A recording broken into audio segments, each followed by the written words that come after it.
Baiklah, saya mau ceritakan atau mau bacakan dari firman Tuhan mengenai orang-orang atau hamba-hamba Tuhan yang fokus hidupnya.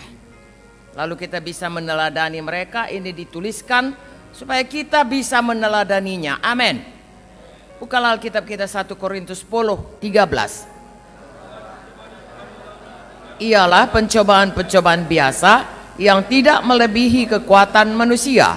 Sebab Allah setia, dan karena itu ia tidak akan membiarkan kamu dicobai melampaui kekuatanmu.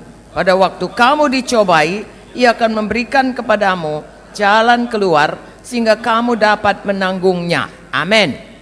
Nanti seterusnya saudara baca. Kalau kita melihat firman Tuhan ini, saudaraku, ya, Paulus mau menerangkan bahwasanya kita itu harus fokus. Seperti orang Israel ini, seharusnya mereka itu fokus berangkat dari Mesir menuju apa, saudaraku? Tanah Kanaan.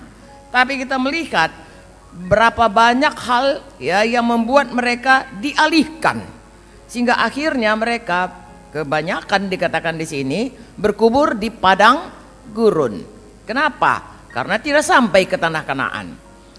Dan hari ini kita belajar, saudaraku, biarlah kita semua masuk seperti Joshua.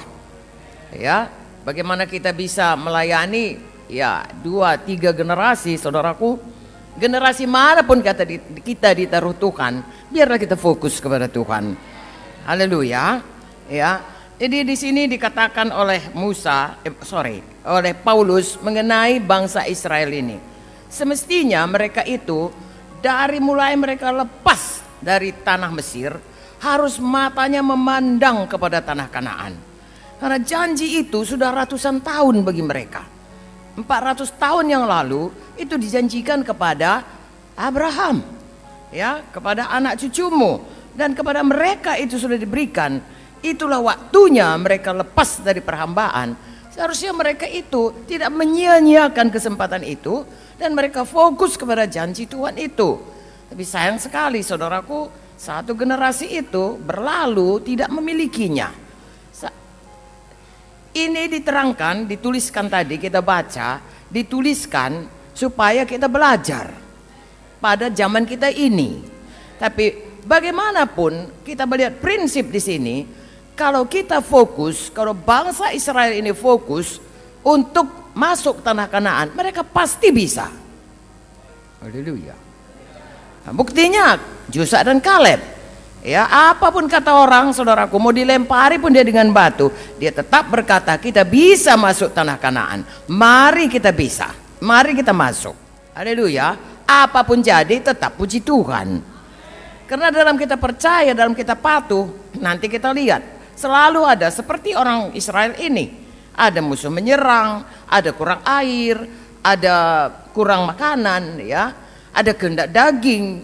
Dalam hal itu kita tetap percaya, patuh, puji Tuhan. Ya, seperti halnya Joshua dan Kaleb. Maka kita lihat mereka itu bisa menang.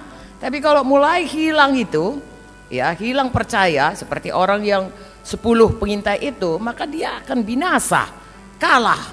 Ya, kalau mulai hilang patuhnya, mulai dia menyembah patung anak lembu emas, saudara lihat bagaimana Tuhan marah.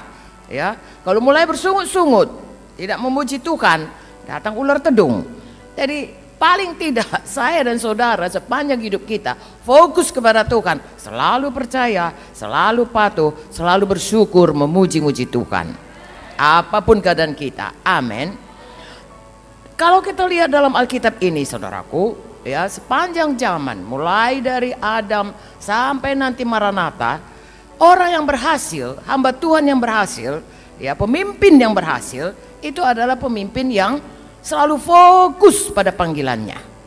Nah, kalau kita lihat, saudaraku, Nuh juga, saudaraku, bagaimana orang seluruhnya mengejek-ngejek dia, tapi dia fokus kepada apa yang disabdakan Tuhan kepadanya. Bangun bahtera, kata Tuhan, nanti akan ada banjir, akan lenyap semuanya. Dia lihat itu dan dia fokus, walaupun semua orang mengejeknya. 100 tahun dia membangun bahtera itu, dia tetap fokus. Mari kita juga, saudaraku, tetap fokus di dalam pelayanan kita masing-masing. Amin. Nah, sesudah Nuh, saudaraku, saudara lihat ya, Yusuf lah. Yusuf itu saudaraku jelas dari firman Tuhan, dia punya visi yang diberikan Tuhan. Ya, apapun jadi, saya rasa yang paling hebat lah ya. Ya tentunya Tuhan Yesus yang paling hebat ya. Korbannya. Tapi Yusuf ini visinya begitu hebat. Melihat dia orang yang dihormati, orang yang bahkan disembah oleh keluarganya. Tetapi kok kelihatannya malah dilempar, dibuang, dijual sama saudaranya.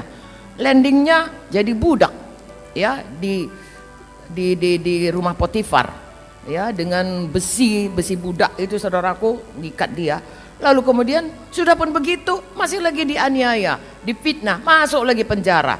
Tidak ada gambaran bahwasanya mimpinya itu bisa jadi kenyataan. Tapi saudara lihat dia fokus kepada Tuhan, sehingga apapun terjadi, bagaimana mungkin aku ya berdosa kepada Tuhan. Itu selalu yang diucapkannya, deklarasinya. Mengapa? Karena dia fokus kepada Tuhan. Haleluya. Nah, jadi kita melihat saudaraku, kalau kita mau sampai kepada panggilan Tuhan, saya dan saudara harus selalu fokus.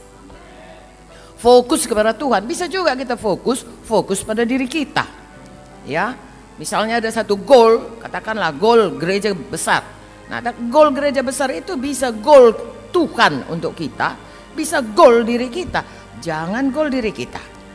Sebab kapan goal diri kita, itu berarti kita beralih kepada kekuatan sendiri. Nah, kapan kita kekuatan sendiri, itu kita mangsa empuk bagi musuh.